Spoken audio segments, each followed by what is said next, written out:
The Bay City Independent School District has 3,600 students enrolled in its 5 schools. The district has many school and sports facilities still in use that were built in the 1940s and 50s. Many of these have not been renovated or updated in decades. I've been in this particular building. I was here 37 years ago as a freshman science teacher. So one of the things that I've seen during that time is the deterioration of our science labs. We no longer have access to gas to do experiments with gas. Some of the labs don't have water going to them either because the plumbing, also we have plumbing issues. So we're very limited on labs that we can do as far as our science classes are concerned. It's affecting our ability to fully educate our students, in those areas which they need to be exposed to. This spring I have my 60th class reunion. I graduated in 1957 from Bay City High School. I've had children, grandchildren, and now great-grandchildren who attend the schools.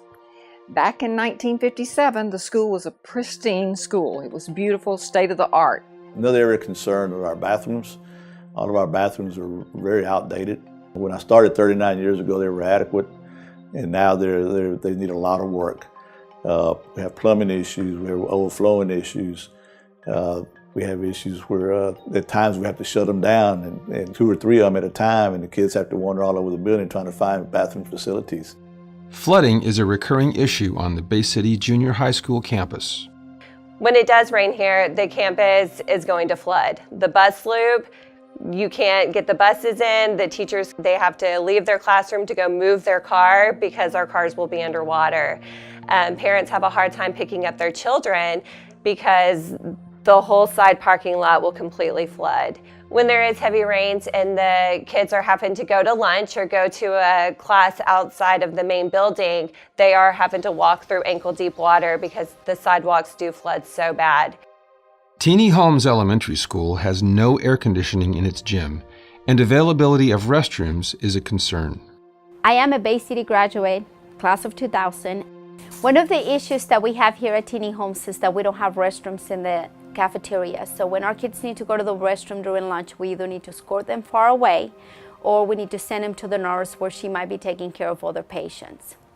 Another concern that we have is that our gym is not air conditioned. Our kids are very uncomfortable. It gets very hot for them.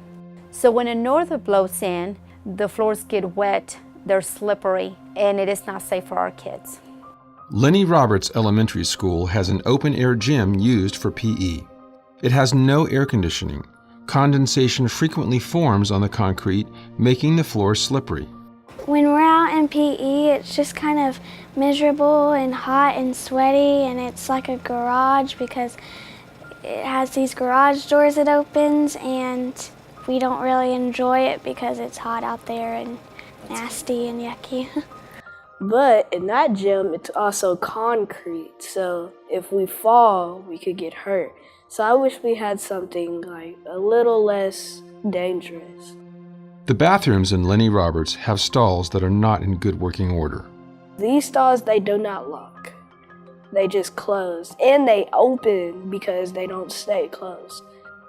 Bay City High School athletes use the Memorial Stadium located at the junior high school because there is no stadium at the high school. As the athletic director of Bay City ISD, one of the issues we deal with is our stadium for baseball and track and soccer across town. We have to commute kids over there for baseball and for football games, and really all that commuting time is time that those kids could be at home studying. The other issues we have with Memorial Stadium is obviously the drainage. Anytime we get a hard rain, it's going to fill up with water. Memorial Stadium was built in 1949, and the field houses were built in the early 70s. I feel for our kids when we're on the road because they see all these other programs have all this great stuff, and yet we're still in a field house and a field that was built in the 50s. And no matter how much we try to keep patching it, we'll never be as good as that. When we travel, they get to see all this newness, and then here we are sitting in the 1950s with no technology or anything. Whenever I first traveled to another school, I was amazed by how good the locker rooms were, actually. It makes me embarrassed for us to go from what we have to look at theirs, and sometimes it makes me feel embarrassed whenever they come over to us. And when people come and they want to decide whether their kids are going to go to Bay City ISD, they're going to do what I do as a parent, and that's drive and see what the stadium looks like. Research shows the link between student achievement and the condition of school facilities. The reality is, most of our schools were not built to accommodate today's technology use or curriculum standards.